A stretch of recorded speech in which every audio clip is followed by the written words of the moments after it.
All we need to do is make sure we keep talking.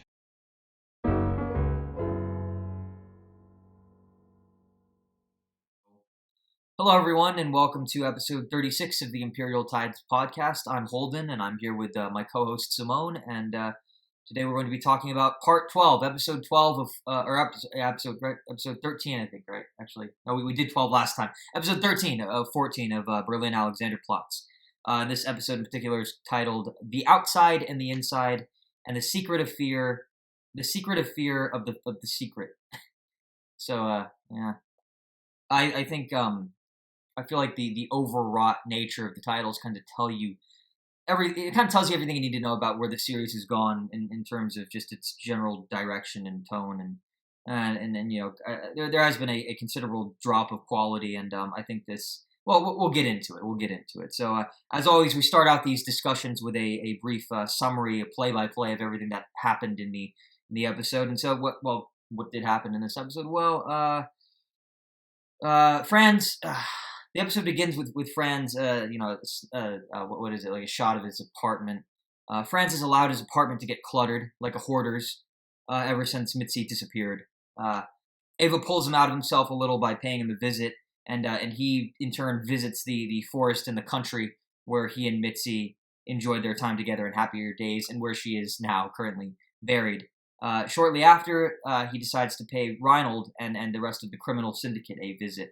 Pum's criminal syndicate is going through some difficulties at the moment. The market for the goods that they steal, which are primarily consist of food and clothing, it's not as good as it used to be. The grunts are frustrated about working for an outfit in which Pums is the man in charge. They do not like the inequality. In a way, they want to turn the business communist and essentially give the workers the means of production, or whatever the equivalent for that would be in the criminal world. And the majority of the grunts feel that Pums is cheating them somehow. Reinhold, Mech, and the others have found a safe. They found a safe full of cash in an office that they think would make for a good heist. And the members of the syndicate want to vote on whether or not they're going to go through with that heist or stick to what Pums decides. So now there's a little bit of a revolution, I guess. There's a bit of a civil war brewing within the syndicate. And when Franz goes to visit. Reinhold reveals to him that his vote would be the tiebreaker, and it would allow the criminals, the grunts, to win the majority and allow the heist to go through. And so when Franz shows up to the syndicate's headquarters, main building, Reinhold essentially pushes Franz into voting for them, and Franz does, and the heist takes place, but proves to be a disaster very shortly after they get things started with it. Mech is working a blowtorch on the safe, but it refuses to open, and instead he ends up burning his own hand, and they all have to run away because they haven't been able to they weren't able to crack the safe. And Pums uses the failure to remind the others on their drive back to the headquarters that the goods they steal make for good business, and that his business model is the one that works because it has certain safeties in place, because he's the one with all the connections. He has a sort of what would it be called, like a network set up where he has these other people in on it, and he has he's a silent partner. He has financial holdings and stakes in all these various businesses around town, and that's what makes the operation so successful, is that it's done with its own. It's done properly. There are certain. It's a lot like it's run like a business. It's not this sort of haphazard. Let's just go opportunistic. Here, there's a safe in this office. Let's try to bust it open. That's very reckless. It's much more improvisational, case by case kind of improvisational, and then I guess provisional as well, because it's a case by case thing. In any case, Plums uses this failure as a way to remind the others that he is in charge and that his methods work the best, and that he's necessary to all of them, and they all seem to agree. They've learned their lesson, and that's put an end to the revolt.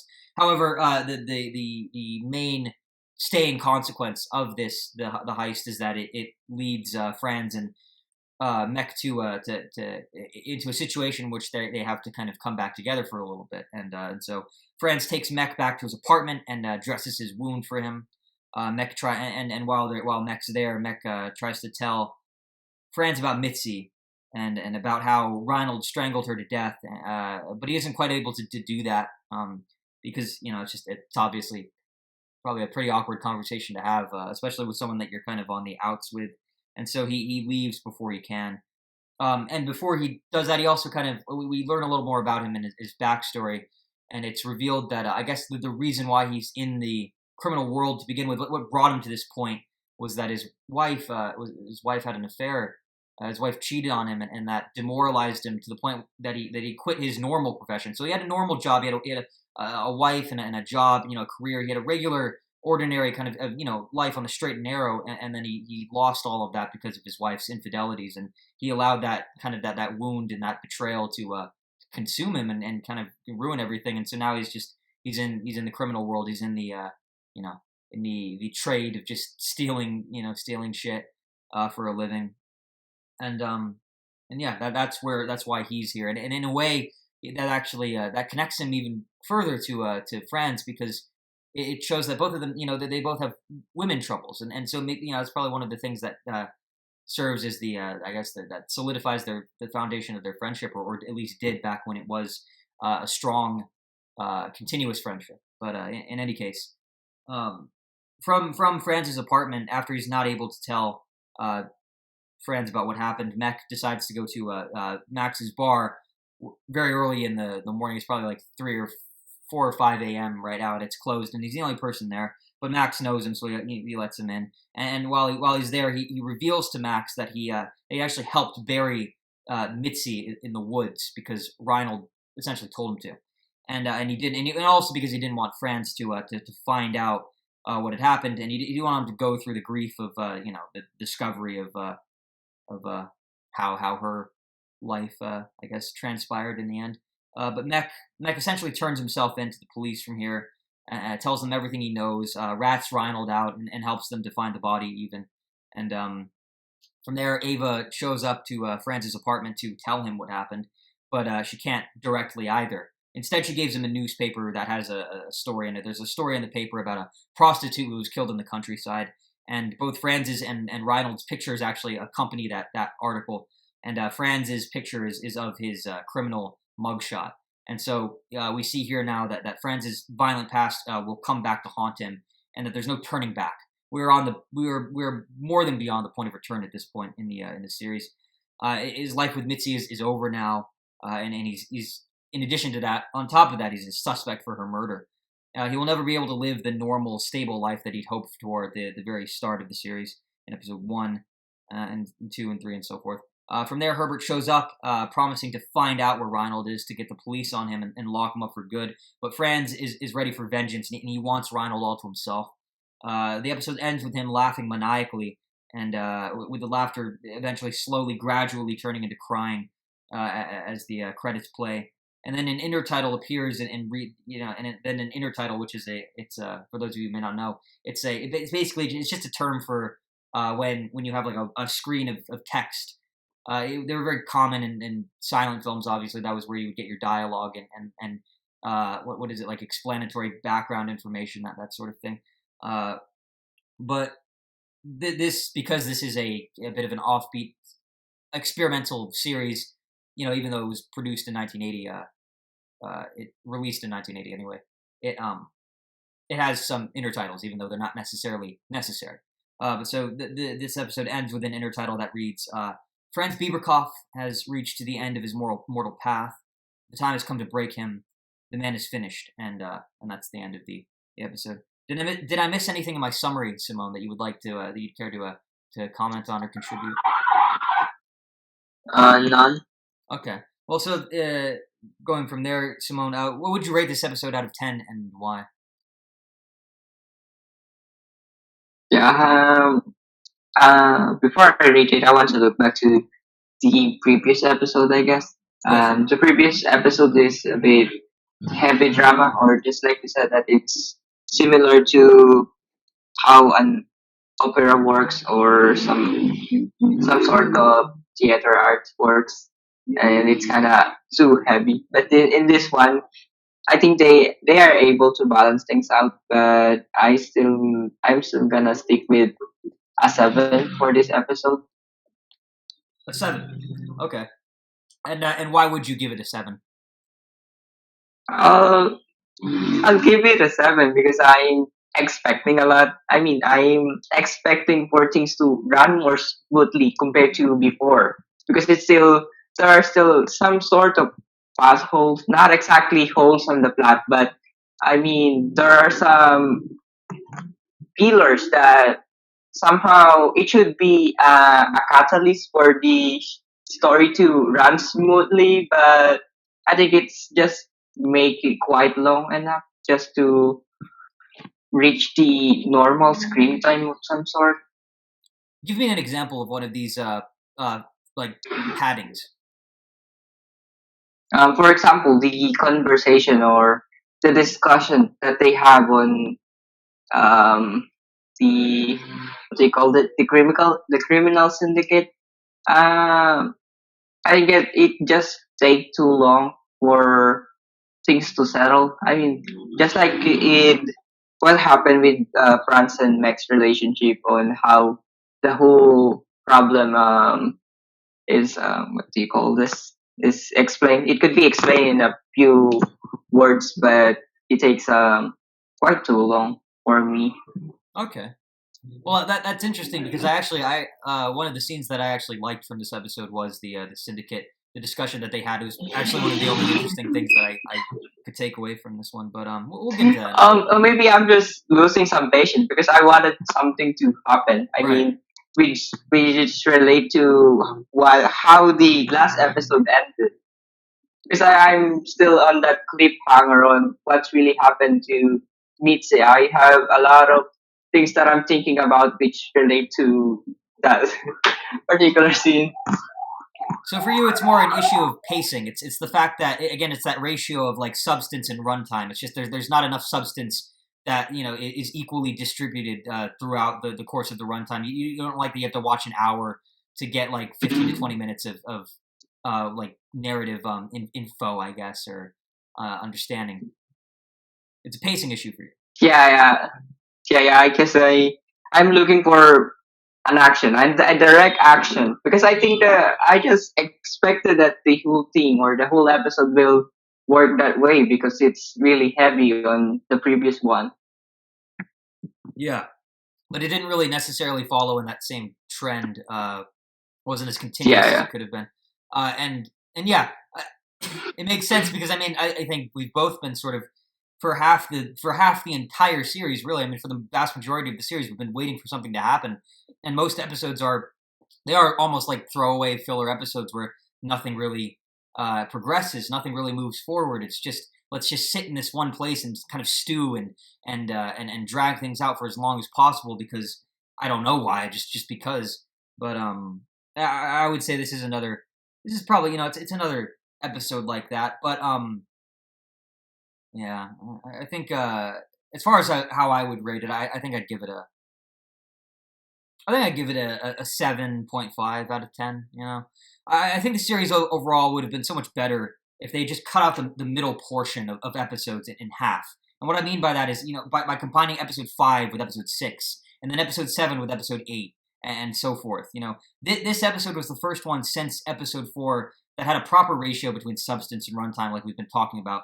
And I think that ratio, it suited the material perfectly. It was a nice balance. And for me, this episode, it brought back one of the things that I liked the most about the first half of the series, which was the style. The weird offbeat mixture of I would say traumatizing horror and nursery rhyme innocence that are captured by things like the flashbacks of Franz murdering his wife and the like the random spliced in footage of and images of imagery of animals being slaughtered and the strange narrations about really anything from the final diary entries of war veterans to buildings collapsing on pedestrians in Poland. Just all of the everyday facts of life, the everyday horrors, and the everyday. Not there aren't really as many virtues. I mean, it seems to be much more leaning. It seems to lean much more toward the pessimistic, towards the negative. But you get the idea. And one thing I liked in particular about this episode was how the narrations in the offbeat style returned, but they returned it in a matured, somber way. They as if to convey that the series has changed and developed over time, along with its main character Franz. Everything corresponds with everything else. all the various pieces are moving along, the same track at the same pace, at the same rate. And the consistency required in order to pull out a stylistic choice like that, to me, it's impressive, and I have to commend them for it. And what I mean when I say that it's more mature is that at the very start of the series, when everything was fresh and the action was much more, I guess even action in the loose sense of the word, it wasn't necessarily like gunfights and all that, but just the narrative action, the I guess the development of Franz as a character and everything. At the first half of the series, it was much faster. It was much more explosive. Things sort of just bounced from one end of the spectrum to the other and back again, and it was there was a chaos to it. There was a very there was a thrilling chaos to it in a sense, and the stylistic choices that they made that really contributed to conveying that to the audience. And so back then, back at the very start, at the beginning, everything was you would get this a lot. It would be much more, I guess, what's the word? It was very like knee jerk sort of, just out of nowhere. You get these images of cows and pigs being cut up and put onto butcher hooks and that sort of thing, and put through grinders, and it didn't really have, it comes out of nowhere. It's like a slap of the face, and now you go from that to kind of just we're winding down. We've gone, the series has gone through so many different changes and transitions and shifts. It's now things are settling. You get that it's like a middle-aged man sitting down, kind of finally starting to rest, right, and getting taken out of boat to the sea to watch the sunset. This is the sunset of the series, and I thought that was a nice little touch that they did to have everything parallel and correspond to fit that the arc, I guess, the narrative arc, where everything is headed. Also, something about this the way this episode was paced, I think was also important in making it an improvement from the previous one. Again, when it comes to film and television, it's all about illusion, illusion and perception. Presenting a product that consumers will either believe in or want to believe in. It's like in Mad Men, that's what they do. They kind of, it's not necessarily, I mean, they kind of manipulate. What's the word? They capitalize on people's emotions in order, and they sort of they use them against them in a sense for their own personal profit or whatever, to sell those products, to sell an idea, that sort of thing. And I think when it comes down to it, not a whole lot actually happens in this episode, or should I say, there's about as much substance in this episode as there has been in any other episode, or any other. Well, really, I guess all of them have sort of been that way, haven't they? I mean, even episodes like the episodes I like episode 4, where Franz is just sort of going through that period where he's drinking himself to death in a hotel room somewhere, and he's getting into conversations with this man who claims to be the devil. Things like that. Not a lot happened in that episode, but the way that it was presented, the way that it was built up, gave us the illusion that there was, or what it came down to was the substance of it. There was more substance, there was more development of the character, there were more, I guess, existential conversations in the dialogue. There were more, I guess, philosophical notions in the experimentation of the style that they included in that one. I feel like we've had a slight return to form. It's not the best. I mean, again, it's not as ideal. It's not what I would have wanted. You don't watch like you don't. I wouldn't recommend to anybody that they watch like the previous 12 episodes in order to get to hear episode 13 for the big explosive kind of finale, build up to the end or whatever. It's like, no, there's nothing really to get out of it in that sense. It's not that special. But what I will say is that this one, it's at least a marked improvement from like the last 5 or 6 episodes, I would say. And I think the difference is that the material that's presented in this episode is presented differently. It's dignified by things like style and pacing and character development. Things that the last 5 or 6 episodes were lacking rather severely, in my opinion. And I also think tone. I think tone plays a big role in creating the illusion of art as well, because of course that's what's going on here, isn't it? This episode feels important because the people behind it worked to make it feel important, And as viewers, we were able to see Franz maneuver in the thick of it. He was in the trenches of his own introspection, and the dots between him, Mech, and Reinhold and Mitzi were all finally connected. And there was something morbidly gratifying about seeing Mitzi's body being dug out from the dirt, and having Ava break the news to Franz, and Franz watching Franz begin to process the significance, the sheer weight of it all. The arc finally coming around to bite its own tail. Franz trying to live on the straight and narrow and failing miserably, partly due to himself, and partly due to himself, and partly due to external stressors and his own fundamentally flawed nature. Going through terrible jet black experiences only to be spiritually revived, even if only for a moment, by the tainted innocence of someone like Ava or Mitzi, and the delicate, fragile, eventually volatile domestic peace and tranquility that Mitzi and Franz were able to sustain together, that were demonstrated in the last the last 2 or so episodes. The relationship, it even survived the savage beating that it devolved into at one point. Where the relationship Franz had with Ida ended there because he fucking killed her. Here things were slightly better. For Franz, I would say Mitzi was close to being a perfect woman. It truly was a match made in hell, or maybe purgatory is more fitting. Maybe hell is too extreme a term. A match made in the purgatory of souls without a cause or cause for crisis, something like that. But finally, what I will say is that on the second to last episode of the series, Franz's personal arc has come full circle, and now in the epilogue, it'll just be a matter of watching that completed arc play out. Having Franz's final transition run its course. Whatever version of him that he is in himself, just stretching his wings and flying and all that, taking flight or crashing, depending on what happens in the end. But yeah. Whatever happens after that is what happens, and it's play us out, maestro, and all that. But yeah, for me, this episode was a return to form, a mild return to form, but a return to form nonetheless. I think it could have been better, but most of the things I liked about the series as a whole were present here. Most of the narrative and stylistic elements, and not all of the loose ends have been accounted for. But I have to assume that that's why the epilogue is 2 hours long, and so I can't really fault this episode for not addressing things that have that have been established in previous episodes yet, because there's still one more, and because the finale is 2 hours long, I have to assume that it's going to be packed chock full of all of that. I have a feeling, I have the hope. I hope that it's an explosive finale. I hope that we end this on a bang, on a good note. But that all remains to be seen. So I don't know. Anything you'd like to add to that, Simon? Yeah, well, looking back to the previous episodes and all of the past episodes that we cover, I think I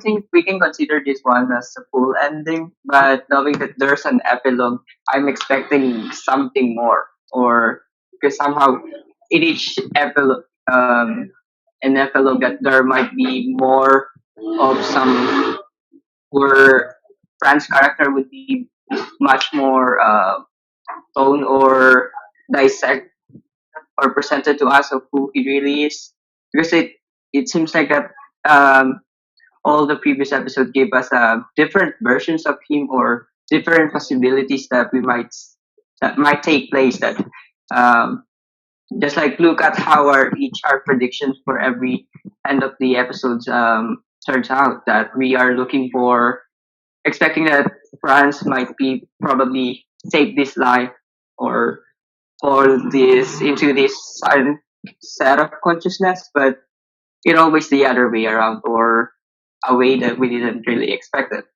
And I don't know, I think it is much more on the experimental side that it's a good idea that we cover it.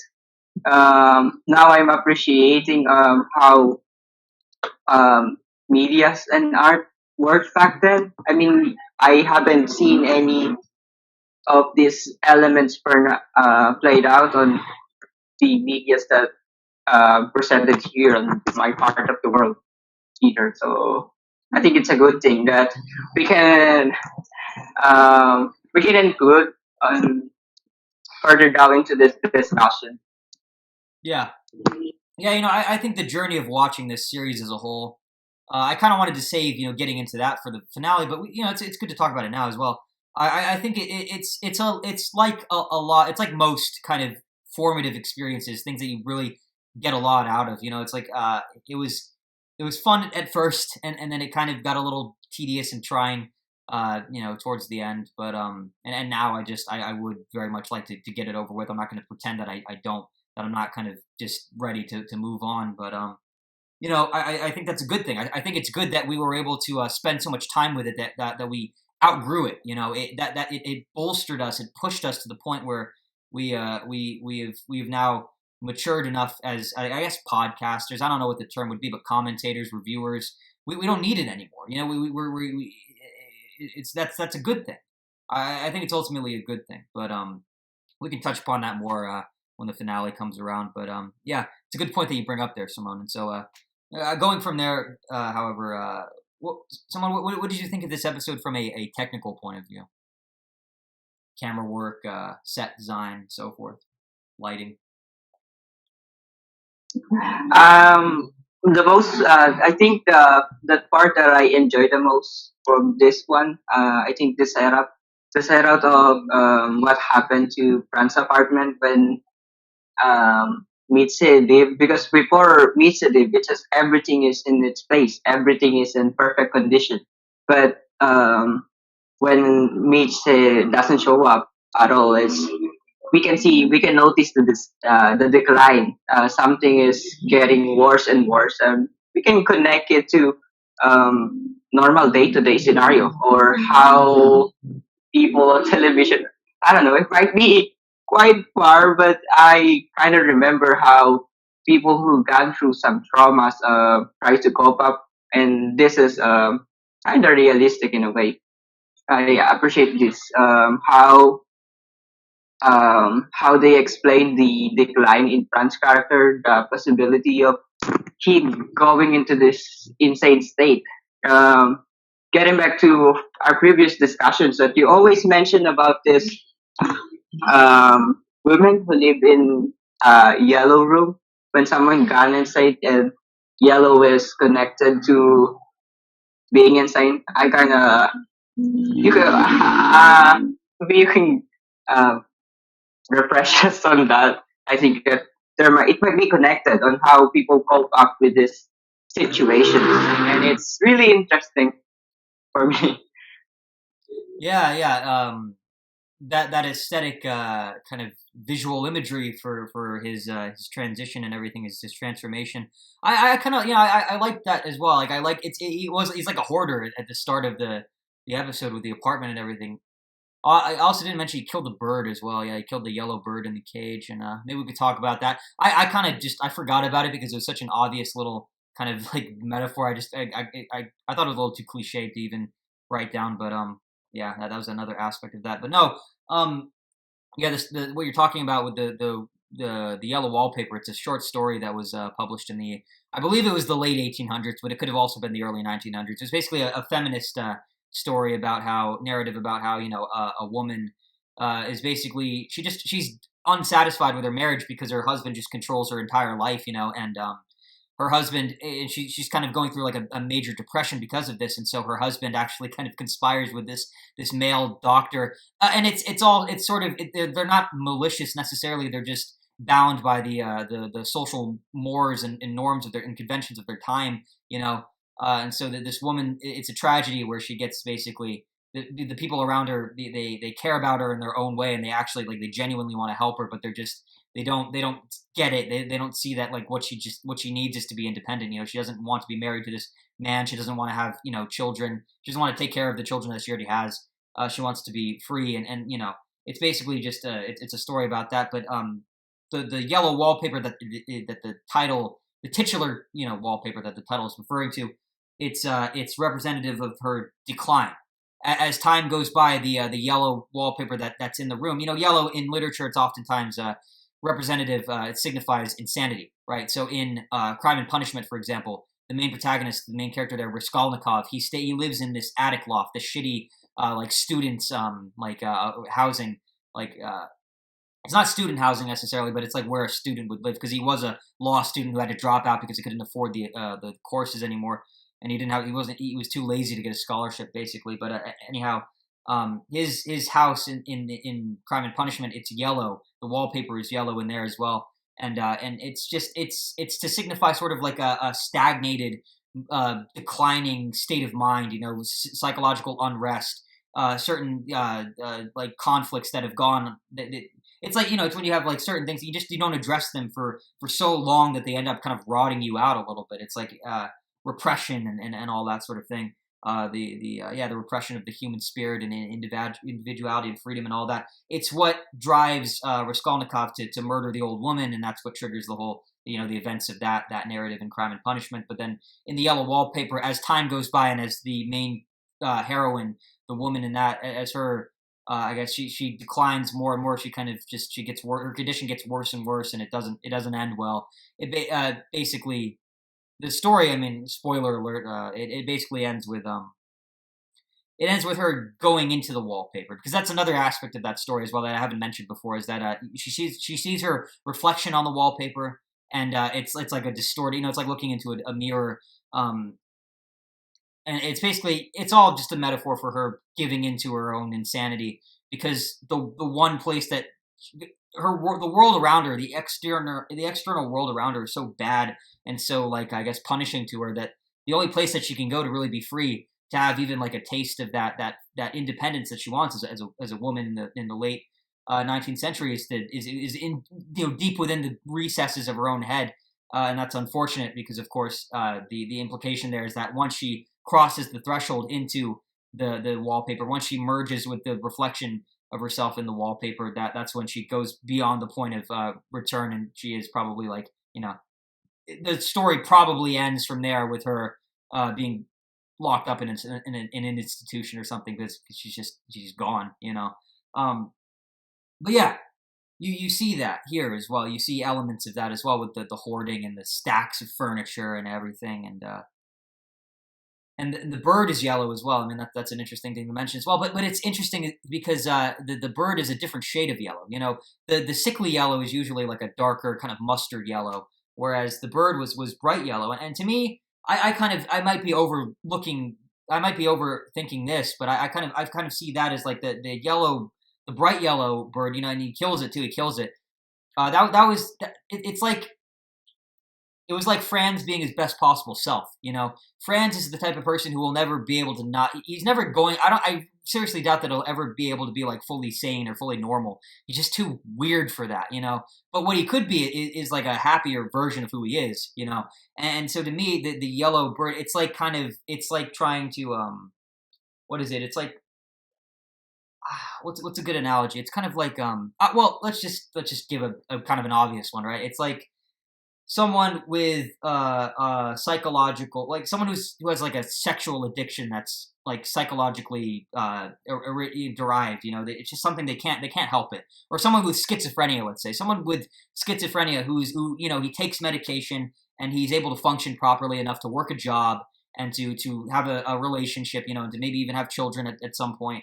He lives a normal life, but he still has to deal with his issue, and that's never going to go away. He's never going to get to a point where his schizophrenia is cured unless medicine advances to the point where that becomes a possibility. But as of now, speaking in 2021, that's still not a thing.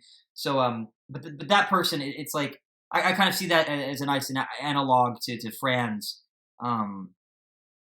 Franz and the bird, and the difference of shades between the sickly yellow of let's say Raskolnikov, or the woman's yellow wallpaper, mustardy, kind of just malaised, rotted out, versus something that's bright and fresh and sunny, because that's the more common interpretation of what the color yellow represents. The connotations are usually much more positive. It's like, it's sunny, it's refreshing, it's rejuvenating, right? And so for me, that canary was, if Franz was bright yellow, he'd be a lot better off, but most of the time he's like dark, like musty yellow, because he just because he lets himself decay, and so it really is, it's that difference between rejuvenation and decay.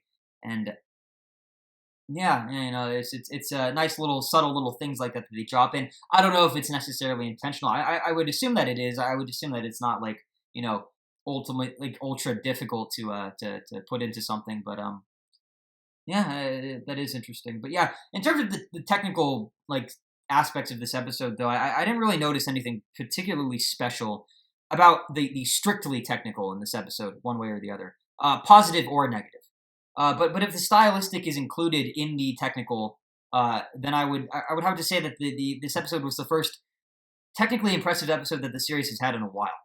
The juxtaposition of all the various contradictory elements, right? So going back to what I was saying before, the flashbacks, the narrations that hardly relate to what's happening on screen, the intertitles with strange cryptic poems and information regarding the characters on them, they all lend to making the series what it is in a very big way, I would say. And this episode in particular had very effective intertitles, particularly the one about how Franz, quote unquote, loves both Mitzi and Reinhold. That alone added a flavor of complexity to the relationship between Franz and Reinhold, without showing anything at all. Without having to go through dialogue, without having to have a whole scene dedicated to it. It was just a quick little flash on the screen, between other scenes, and it said a lot. It's literally just a text on a white piece of paper or whatever, and yet it's capable of conveying so much. And that, of course, is due to the episode's technical capabilities. They executed it very well here. So yeah, the series had the potential to be, in my opinion, I think the series had the potential to be technically proficient in every single episode over the course of its run. But at least now, coming up to the very end, it's been able to demonstrate, it's been able to make a bit of a comeback, I would say, and demonstrate a certain degree of prodigiousness in that regard once more. And small little victories perhaps, but victories nonetheless, I would say. And so at least they kind of got their shit together enough to be relatively better than they were immediately before this episode. But at this point in the series, so I am slightly optimistic about how the finale will go. I think if they continue with this trend, things, we could be getting a pretty satisfying conclusion to the series overall. Anything you'd like to add to any of that, Simone? Yeah, I think maybe we can take that some things they intentionally put it, or maybe we just somehow I can say that this show shapes my way of looking at things. It shapes me. For example, they settled some sort of elements in it that you can get into, or for example, the style.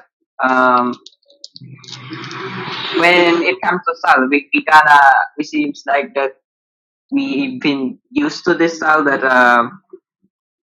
had been associated with some sort of elements into it that maybe that affected to us to think the way that somehow the direction or people working into it are wanted us to do some sort.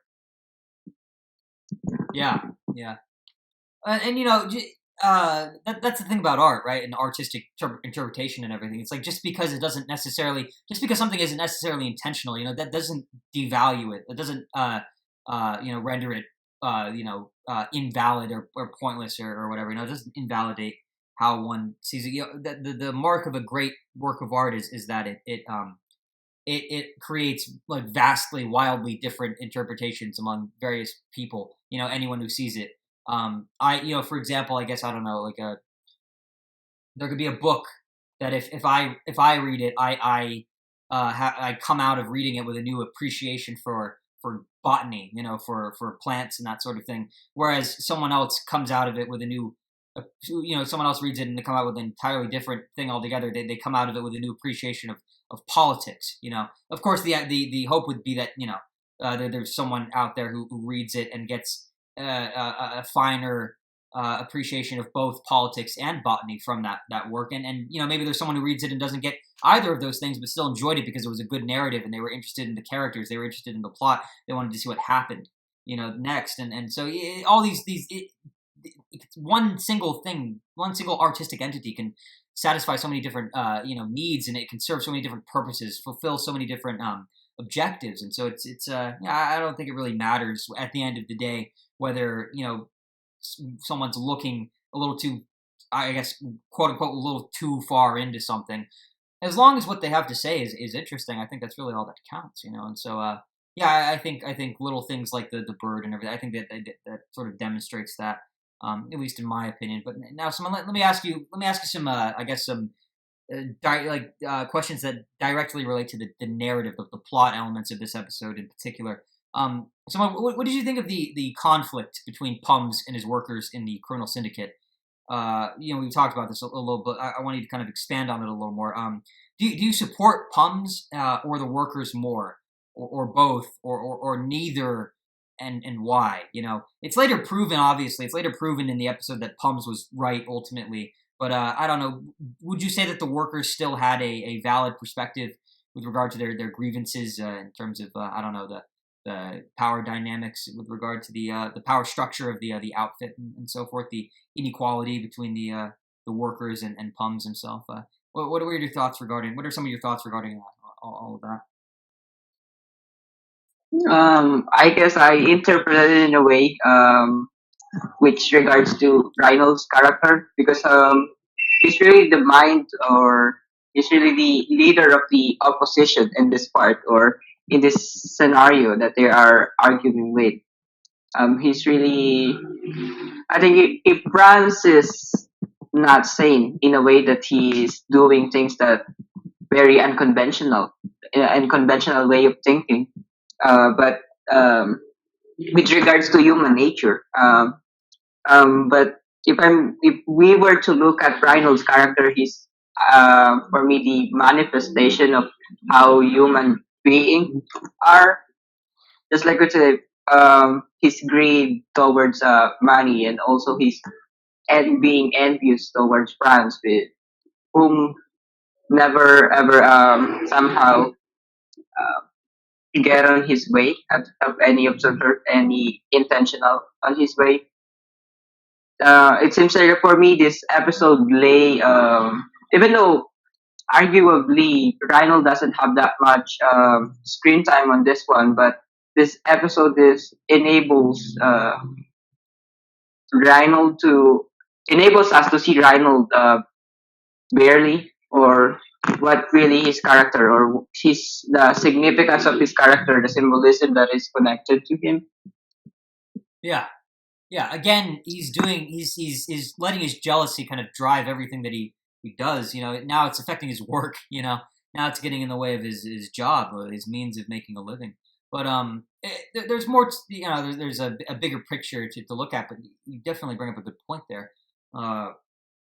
Reinhold again, letting his foibles get in the way, I suppose, just like a lot of us do. A lot of we all do at one point or another. But I think if we're going to look at it from if we're going to look at the big picture with regard to the workers on one side and Pums on the other, the internal structure, the makeup of the syndicate, and the obviously the discussion that they were having, the argument that they were having, or the debates. Personally, I think Bruno actually had the best solution. But I think both parties were at fault for not properly communicating with one another. I think we can actually take this as sort of like an example of I don't know what's wrong with politics and stuff these days. If we're going to get into that just slightly, I think it's a good demonstration of it's a good case like a case example of point in case of why people have a hard time getting shit done. It's because they don't talk to each other the way they should. I think a more civil, diplomatic approach would have been best with regard to this particular scenario or this situation.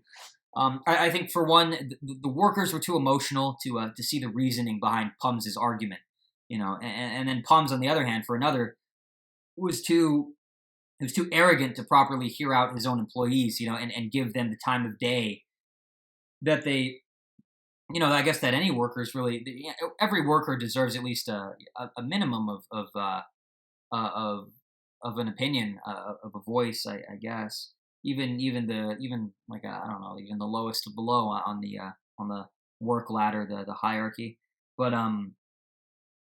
the problem was that I think the main problem here was that Pums' condescension fueled their anger, the workers' anger, which created further and further divide. In a way, it's surprising that the syndicate is still a single functioning entity after the fiasco that the failed heist proved to be. And I think if Bruno hadn't been so moralizing when he put the idea forward of this solution of giving the workers more pay for more responsibilities and obligations. I think that was actually the best approach that any of them had been able to come up with. More for more and fair is fair and all that. But I think ultimately the problem is that the workers were too extreme in what they wanted. Their perspective swung way too far and ended up in radical territory. Realistically, practically speaking, the person who's in charge of anything is always going to have the most power. It comes with the basic facets of our human nature and just the basic the fundamentals, the fundaments of structure and organization. A good leader should always end up with the most, and there's nothing more to be said about that. From there, the various members of a typical power structure, what they need to do is to attempt to do their best to fill their various respective roles, again, to the best of their ability. And the best leader should have the best grunts working for him, and the grunts should have the best drones working for them, and the drones should have the best messengers working for them, and so forth. It's about creating an environment in which every facet of society is working to maximum capacity, right? Realizing as best as it can its full potential. In this kind of society, it would be one that has, I would say, it would be one that has the best authority figures as well as the best rebels. To give an example, the best friendly spies as well as the best enemy spies. The best FBI agents and CIA agents and the best KGB agents, to give a Cold War analogy. Every side of the pie cooked and crusted just as well as the others. The best form of equity. I mean, this is the ideal anyway. Whether one agrees with it or not is entirely up to the individual themselves. But I would say that in the case of the criminal syndicate, it would probably be one of the best, if not the best, working philosophies for them to operate under. A good business ethos, let's say. I don't know. Is there anything you'd like to add to that, Simone? I like also Palm's line when he say that there are a lot of highs happening, or there are a lot of people like them in the world, but all they have is a sledgehammer and a crowbar, and that's it. And what really Palms have, or what his trump card have, was the best thing that he have is he has connection, and that's what makes their business go, even though that it's kind of something falls on a wrong circle. Yeah. Yeah, exactly. I mean, they're not amateurs about it. They try to be as professional as possible. And there is even in criminality, even in, even in the world of illegalities, there's still a marketplace. There's still competition. There are still people, going against each other. They don't have a monopoly on this. They're not the only people doing what they're doing. It's just that they're at the top, and they're at the top for a reason, because they're organized, because they have a system. That's what puts them a cut above the rest. And the workers were just unsatisfied because of, I guess, the general state of the economy. The whole country is about to go to shit anyway, so everything kind of sinks at once. Even the criminals have rough periods, have rough patches. So I think that also exacerbated the tensions between everybody there. But yeah. Moving forward, Simone, what did you think of Mech's involvement in covering up Mitzi's death? Was he justified in what he did by helping bury the body? Why or why not? I don't think it's justified. Maybe it's justified because the the, the reason in the first place is why he agrees on whatever Reinhold is telling him in the previous episodes is it seems like that he's blackmailing him for some sort of, which regard to something precious to him, which is his connection or his work with Pumps. I think that aside from his relationship with France, that it seems like that it's in a decay because of what happened in the previous episodes. It seems like that there's nothing more aside from Pumps. There are only two main things that are somehow makes makes some sort of way for Mech to make a living, which is those things. And I think that the only thing that left is his work at Palms. And it seems like that Reynolds has the ability to steal that thing away because of his somehow Reynold is some sort of hierarchy in the criminal syndicate, and I don't know. It seems like that Meg's character is really also in decline in the previous episodes. That in the first episodes when he is introduced, we have a lot of hopes in him. That we are thinking that whatever happened, he'll be the one who will stick around with France because of his loyalty. But due to different circumstances that have been or took place now, it seems like that he's always running away or he's trying to be good, but at the same time he's always like up into situations of choosing to save choose himself, and that's what I think is happening in these previous episodes. It seems like that even though he's going to defend himself to France, he's kind of skeptical that France will accept him just like as before of some sort. Right? Yeah. I mean, he's not the man he used to be. Let's just say. And yeah, I would agree with you. But on certain things, but I would say I don't know. If I had to think about it, I would say that I think he is. I think he's more justified than he isn't. He's just slightly more justified than he's not justified. But I think that still means that he's justified. I think he just barely crosses that threshold. But so I would say that I is he justified? I think so.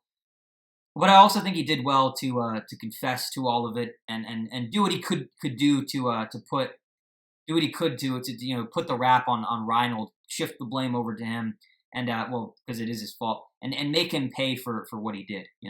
And personally, I think his willingness to help Reinhold meet Mitzi in the first place was just ridiculous. I think that was a product of lazy writing. It was one of those typical cliched approaches to creating narrative drama and establishing tension between characters, pushing them apart. The fact that the big falling out, the obligatory end of the friendship or whatever. The fact that Franz and Mech had a falling out over Franz losing his arm. That was again another example of this, in my opinion. Very forced, very artificial, not at all in line with the internal logic that the series had been following thus far. Tropes and cliches and little short, I guess, script writing shortcuts like this, they completely disrupt a good narrative rhythm, and it's why you want to avoid them as best you can. But I would say Mech burying Mitzi makes sense for the character. It lines up with everything else we know about him. I think ultimately Mech is a pretty interesting character in that a normal story. In that if Berlin Alexanderplatz was a normal series, if this was a normal story, he would be the main protagonist. We'd be following him around and not an insane person like Franz. Franz would maybe be a secondary character. But because this series means to deviate from that sort of conventional mold, Mech has been relegated to a supporting role. And to me, I think that's what made him so appealing.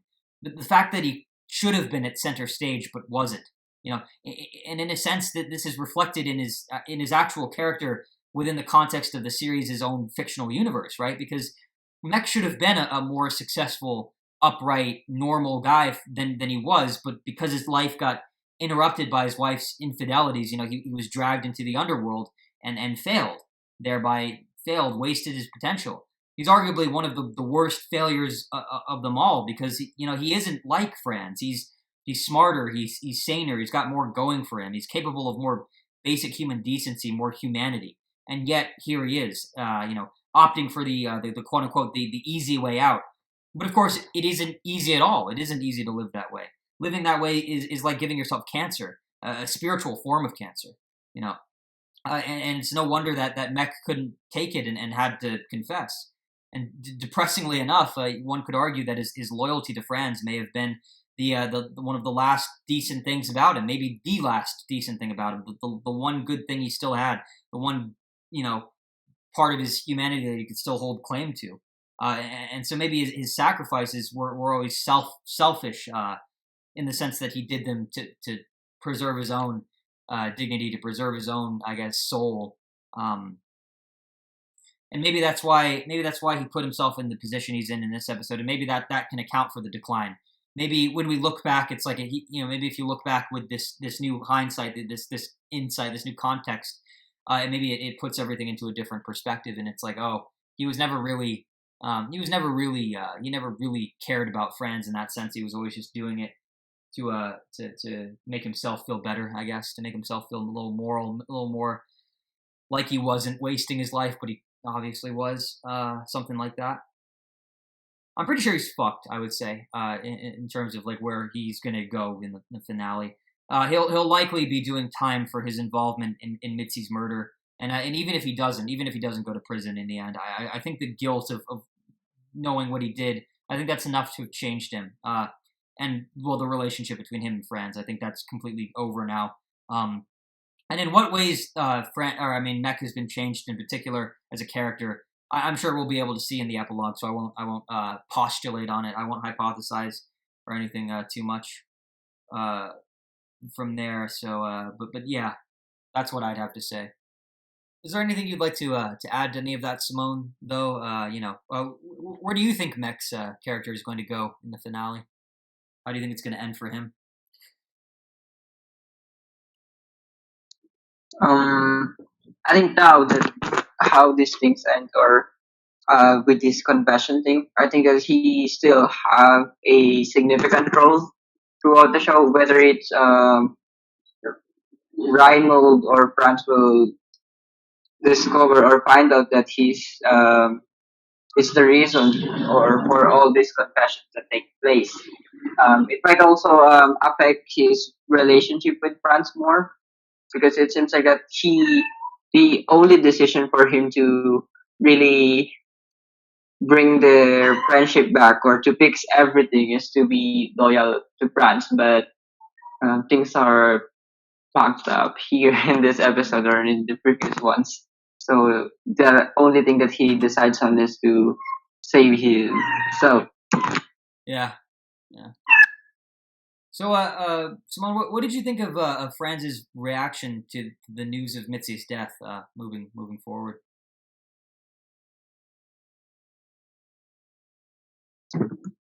I think he did it, even though he know Rhino's character, he didn't expect him to come to the point where he's going to kill Mitzi. I think he's expecting that, or some sort of expectation that Reinhold might do it to Franz, but not to Mitzi. It's the situation with him pushing Franz out of the car and getting hit. Franz is getting hit and losing his arm, and that is where all this thing is, or where this thing is leading. That he has the ability to kill Franz because of his envy or some sort of greed, but Misha is really out of the picture in this one, with in Mech's point of view, because he's not really expecting this. That's why it kind of drive him into some sort of existential, what do you call? I don't know what's the right term, but some sort of existential problem with this problem that he's been into, because he's just trying to get away from trouble with regards to Franz, but things are hunting him of some sort. Yeah. I think I would agree. I think Franz assumed that he and Reinhold had some sort of unspoken, unwritten gentlemanly agreement not to bring the women into any of it, I guess. But even though that's what they did, that was the basis of their entire association with one another, was bringing women into it. But I think I don't think he expected Reinhold to cross the line that he did. But of course he did. He broke that boundary, that barrier, or whatever. And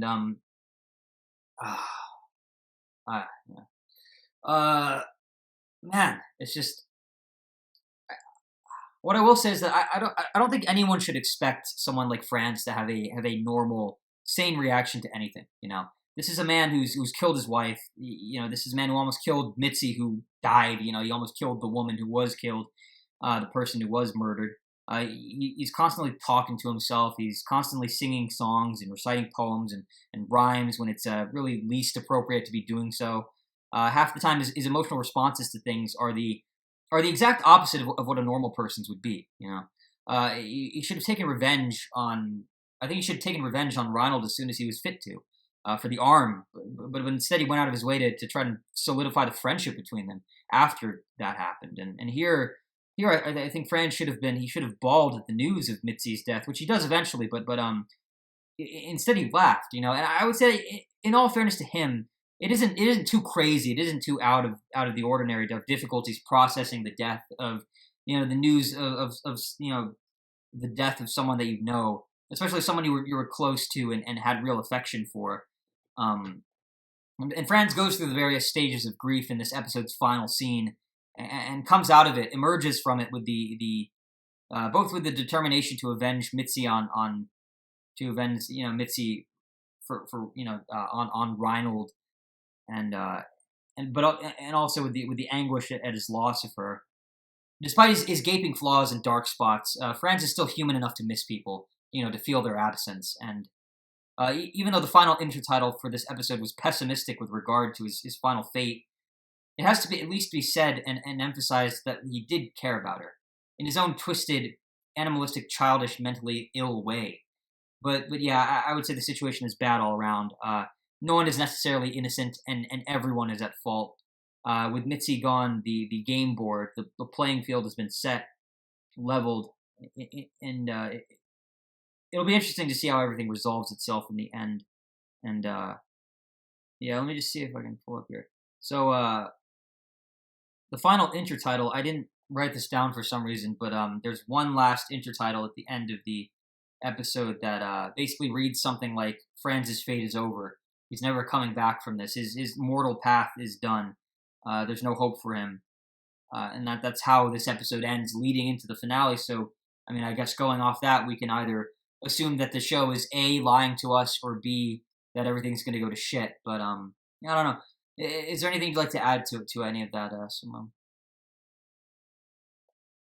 Just like getting back to the previous discussion, I think that I mentioned that we can consider this one as the ending, that episode 12 might be can be the end of the whole show, but we are given an epilogue, so there are still some hopes to get into, or different prediction that might take place, different path where this because it could be end in an open-ended ending with some similar sort of prediction that can take place, but given that there's an epilogue, there are more expectation to expect, I guess.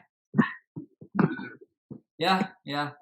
We could be in for something great. We could be in for a total disaster. But I guess it'll be interesting to see how it turns out.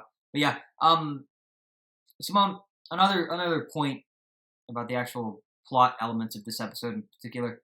What was the show trying to say in implying that Franz was in love with both Mitzi and Reinhold? So there is an intertitle that says that Reinhold loves Mitzi and Reinhold equally, or it says something along the lines of like Franz Bieberkopf is in love with two people, Mitzi and Reinhold. What does that mean? What are they trying to say? Like, what does that add to the complexity of their relationship and all that, and Franz as a person and just everything in general, really? What do you think? Yeah, I like that they put that into, because everyone is thinking that way, and it seems like that the people working behind this show is also on the same prediction, or the same stance, that Franz is still in hopes with Reinhold, because it seems like because, just like we mentioned in the previous the discussion in the previous episode regarding Franz's relationship with Meg and his relationship with Reinhold, because Franz knows Meg too well. He knows his whole character, that there's a deep connection. There's a root which connect them, some ties that connect them, and because of some sort of uncertain event, that these ties are cut in some sort of ways, and that really leaves a great impact into how Franz and Meg's characters are. But with Reinhold is a total still stranger. Even though we kind of been laid bare into us of what his character really is, but for Franz, he just like Mike said, he told him that Franz is blind because he's still defending Reinhold. He doesn't seem to care with all this stuff because he's not sane. It's just we can get back to the argument that France is not sane because there are some very normal arguments that are into that can give him a clue of what really is happening, but he seems to deny these things and believe on what he believes on. Yeah. Yeah, I think in a weird way, Franz was glad to have someone like Reinhold in his life, because Reinhold, at the start of their friendship, he provided competition, and more importantly, comeuppance. Subconsciously, I believe Franz feels guilt for murdering his wife Ida, and I think he's carried that guilt with him since the moment he realized he did it, and all throughout the course of the series. Hence the flashbacks. I think those actually connect to Franz in a narrative way. I don't think they're just there for the audience's personal amusement. So to have someone equally flawed in Reinhold, I think at first it gave him a sense of fraternity. Here's a kindred spirit, someone to confide in, a shoulder to lean on. But then when the better terms of the friendship soured, Reinhold stood in Fran's eyes, perhaps, as a kind of ever-present reminder of what happens when you give in to the darkness and allow yourself to be consumed by it.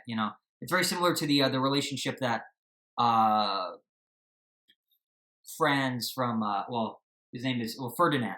It's very similar to the kind of relationship that Ferdinand Bartholomew has with his, God, I forgot his name.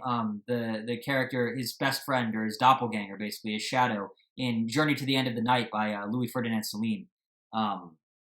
Those are two. It's basically, in that book, basically, the main character Ferdinand keeps running into. He goes all over the world. He does all these different things, and yet he continues to run into the same person, the same guy that he met in the trenches, basically in the trenches in World War One, or during World War One, and they're both very cowardly, and they're both sort of crushed beneath the weight of I guess the pain of existence and how harsh the world can be, and they end up he's shadowed by this guy, and this guy to him he represents basically the worst part of himself, Ferdinand. He represents the part of Ferdinand that makes him incapable of being happy, incapable of growth, incapable of moving on. It's his cowardice. It's his I guess his submission to the what the world throws his way, to the harsher aspects of existence. I feel like in a sense Reinhold is a shadow for Franz. I think within the context of this series, I think that it's a very similar dynamic, because Franz is just as let's see, like because I think maybe the reason why Franz never condemned Reinhold for what he did to him is because Franz knows that he doesn't have the moral superiority to be able to do so. He's not in a position to do that. He's just as guilty as Reinhold. He can't condemn him. And in fact, Franz has probably done a lot worse than Reinhold. We don't really know everything that Reinhold's done. We don't have a full catalog of all of his sins and so forth. But we've demonstrated that Franz is not. Franz killed too. They've both killed. There's no one is not. You can't really say anything. He's not in a position to do so. And they're both fucked up creatures of the. They're both fucked up creatures of the night. Societal outcasts, criminals, scum, punks, scoundrels, thieves. And above all, murderers, killers, and they operate as on a different wavelength from everybody else. I think Franz hung on that, he clung to that out of curiosity of seeing where it would go, because again, he's weird that way for one, and two, he saw a lot of himself in Reinhold. Being friends with him was probably again a lot like looking in a cracked mirror for Franz, and Franz almost did do the same as what Reinhold did by beating Mitzi half to death during their big argument that one night, and then he did do it years before. He did go through it. They both crossed that line. They've both broken that barrier, and so really there isn't much separating Franz and Reinhold, and maybe that's why maybe that's why Franz has to kill Reinhold now, because maybe by killing Reinhold, perhaps Franz may finally be freeing himself of some of his inner demons, purging, cleansing. We'll see how that goes ultimately. Is there anything you'd like to add to any of that, Simone? Yeah, maybe that's I can agree on with the argument, especially with France. It seems like that there are getting back to some sort of hierarchy with Reinhold in the you call this the criminal syndicate. There's some sort of hierarchy in there, and it seems like that um, Reinhold carry his position into that hierarchy when it comes to Fran's relationship towards him or with him. Yeah, yeah. Moving more. Okay, so last couple questions for the for tonight's discussion, Simone. To speak broadly now, I don't know. How do you think it will all how do you think it will all end? What are your final predictions regarding the finale and the series as a whole? I'm curious to hear what some of them may be. Um, I think there are still some loose ends, or there are still some parts. Not exactly. I can exactly told what are those parts are, but I think that there are still some hopes in it, some more sort of character development and improvements in it in this show, and I'm expecting them to wrap things up because I just like I said that this episode could be the an open ended ending for the show, and they can on in the 2 hour long finale or epilogue there could be they could just justify what they have done through the writing. It's like I said that there are few styles that are doesn't work that well, but they can I think work on it on this finale to to define what their style really is or what's his major contribution in this and how important it is. Yeah, yeah. I mean, for me, I think Franz is going to kill Reinhold, but also destroy his life in the process. It's going to be a Pyrrhic victory in that sense. Maybe even die, maybe even end his life. But I think that would be better. I think. Well, no. I think what would be better is if he burned all the old bridges that he had and took himself into a completely new and different environment altogether. And lived out the rest of his life in quiet contemplation, mulling over all the things that have happened to him, all the mistakes he's made, and so forth. Kind of similar, kind of like the protagonist of No Longer Human, Oba Yozo. At the end of the novel, he's not quite happy, but he's not quite sad either. Just numb, and above all, still alive. And the fact that he's alive, the fact that he survived the journey that takes place in the rest of the novel, is all that counts really. And so I could see Franz doing something similar, but in his own way. Right. Yeah. Yeah. I think Franz is the type of person who could adapt to anything and anywhere, any whatever comes his way, because his tastes are simple and he's easy to please. And I would say I'm 50-50 on whether he lives or dies. It could really go either way. But I would say my personal preference is that he doesn't, because more often than not, a protagonist's death is oftentimes cliched. Movies and TV, I don't know. They just, for whatever reason, they can never quite pull it off the way that literature does.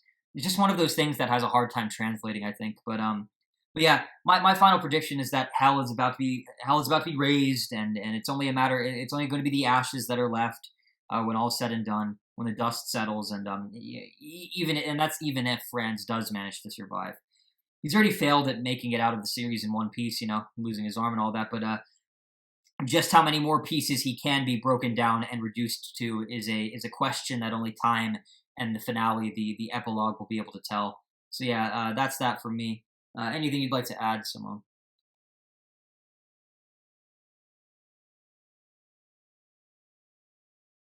Um, I think that I think I will say a lot of things on the when this when this whole show ends or when are we go when we wrap things up for this whole show, because there are a lot of things that I learn and appreciate in this one. Even though it's not a perfect show, but it is far from what people think in this place of my on my end thinks what some sort of perfect is. Or there are still really some things I experienced. There are a lot of first times in this episode, in this covering this whole series that makes me appreciate what we are doing and what media really is. That there are a lot of substance in it. That there are um, different styles that they can incorporate in it to make it really mean something, or to put a real meaning into what they are really doing. Yeah. And I appreciate it, even though that, just like I said, it's not a perfect one, but I really appreciate the style, the potential of this all, when maybe someone will find inspiration to make something better out of this one. It's great. Yeah. And then just subjectively speaking, Simone, is there anything you'd like to see in the epilogue in particular? Are there any loose ends that you want tied up more so than others, or do you have any preferences as to what may happen in the 2 hours that will occur? I will wrap this all up. I think what most people are expecting is, because of I think Reynolds' character is really effective, and it's kind of annoying me at some point, and it kind of some sort of trains of ideas that maybe things would be better if Reynolds might probably died in the end of this episode. But getting back into that argument, it seems like that France, even though the Rhino died in the end, or something terrible to happen to him, France will stay on his path. His fate is already decided for him to be miserable, but it still depends on him. There are a lot of escape and some sort of keys that he find along the way that he didn't appreciate that much to make things better. So I think that, yeah, maybe it will end miserably. Yeah. I think, for me personally, it's like I hope they revisit the man in the white suit in that Street of Temptation with the Whore of Babylon and all that weird shit, the surreal aspect, because that was an interesting surrealistic element of the style in previous episodes. It was one of the few, I would say it's like one of the few highlights of like that second half of the series. And I think it'd be good to see that little side arc wrapped up and given a proper ending. There are 2 hours for them to do it, so I'm sure they can manage to fit it in. But yeah, other than that, we're at the end of our discussion for tonight's episode. 36 of the Imperial Tides podcast. I don't know. How do you think it went, Simone? Good conversation, bad conversation, somewhere in between, mediocre, middling, average. How do you feel about it? I think that in the previous episode we talked about that it was in decline, that things are declining. But even though that it's some sort of which that argument can be supported that it was true, I think for these last two episodes that we're gonna cover, or maybe the last one that we cover, I'm just in the hopes, or I just wanted to appreciate the whole thing. Even though there are a lot of flaws in it, I wanted to appreciate that part. And I think I'm able to speak up that part that I appreciate regarding this work of art or forms of media uh, in this episode. Yeah. Oh, okay. Well, nothing but the finale left, and it's hopefully it's good. Well, with that being said, you guys, that's the end of the episode. Hope you guys enjoyed. I've been Holden, and that's been Simone, and we'll see you in the next one. If you enjoyed listening to us talk, ramble on and on, please do consider subscribing, liking, sharing, commenting, engaging with us in all the various ways that you can. Our social, we have social links and a blog. Those are all at the on our channel, particularly in the about section, but also on the banner as well. And yeah, stay tuned and bye for now. Peace. Take care.